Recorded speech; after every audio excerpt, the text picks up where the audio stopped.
একদিন পরেই শুরু হচ্ছে সনাতন ধর্মাবলম্বীদের সবচেয়ে বড় উৎসব দুর্গাপূজা। সারা দেশে চলছে শারদীয় দুর্গোৎসবের ব্যাপক প্রস্তুতি।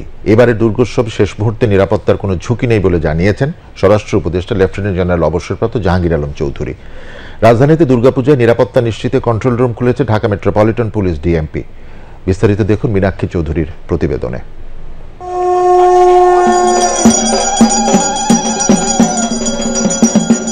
গত ২ অক্টোবর মহালয়ায় দুর্গতি নাশিনী দেবী দুর্গাকে মর্তে আহ্বান জানানোর মধ্য দিয়ে শুরু হয়েছে শারদীয় দুর্গোৎসবের আনুষ্ঠানিকতা।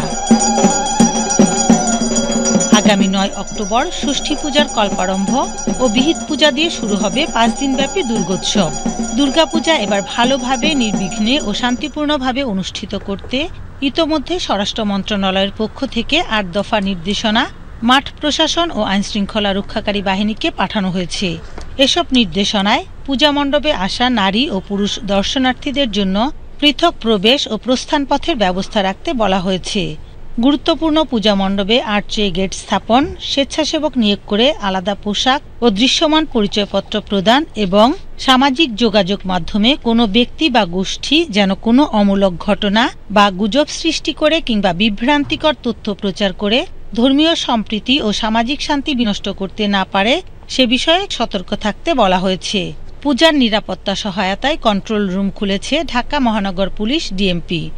জরুরি প্রয়োজনে 022233555500 এবং 018176020050 নম্বরে যোগাযোগ করতে বলা হয়েছে।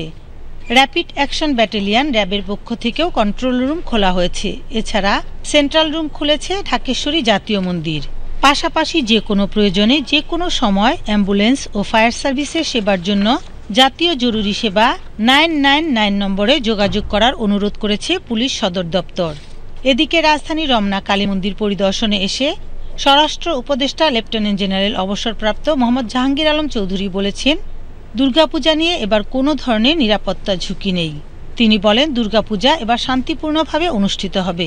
এই দুর্গাপূজা যেন ভালোভাবে হয়, নির্বিঘ্নে হয় এবং শান্তিপাতে হয়, সেজন্য আমরা বিভিন্ন ধরনের পদক্ষেপ নিয়েছি।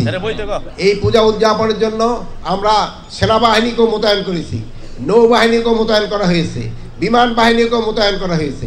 এইবার এই জন্য আপনারা কোথাও কোনো ধরনের বাধা বিপত্তি আপনারা ফেস করবেন না। প্লাস আমরা এনটিএনসির মাধ্যমে যেন কোথাও কোনো কিছু হলে যেন সাথে সাথে খবর পৌঁছে যায়, ওই ব্যবস্থা তো আমরা করেছি। এবার ঢাকা মহানগরী সহ সারা দেশে ৩২,০০০-এরও অধিক মণ্ডপে শারদীয় দুর্গোৎসব অনুষ্ঠিত হবে। মীনাক্ষী চৌধুরী, বাংলাদেশ টেলিভিশন, ঢাকা।